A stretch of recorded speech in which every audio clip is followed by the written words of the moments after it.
Please ఇడిచిపెట్టండి అన్న నన్ను. ఇయ్యల్లా ఈ పొద్దు నిన్ను విడిసేదలే.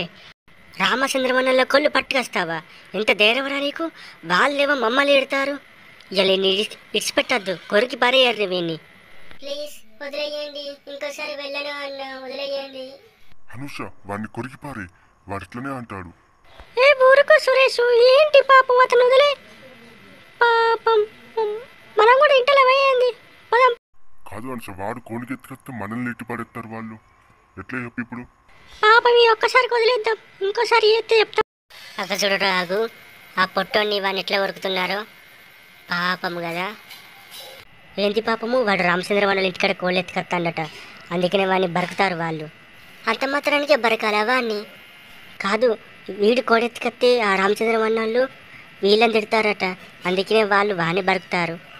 ఏది ఏమైనా వాడు కూడా మన పెట్టుకోకనే కదా, ఎందుకు వాడిని వాళ్ళ బరకడం. మా ఓనర్ రాని చెప్తా మీ సంగతి. పదా శిరీష, మన తోటి కుక్కల్ని పిలుచుకొని వద్దాం. ఈరోజు వాళ్ళను ఓనర్కి చెప్పి నున్నగా బరికియాలి, ఇంకోసారి మన జోలికి రాకుండా. మనమేమో వాళ్ళ కోళ్ళని ఎత్తుకొచ్చినట్టు చెప్తారు, రామచంద్ర వాళ్ళ కోళ్ళని ఎత్తుకొచ్చినాం కదా. ఇంకోసారి వాళ్ళను అత్తే రాని నున్నగా బరిగి పారేద్దాం, మన వాడకు అత్తే.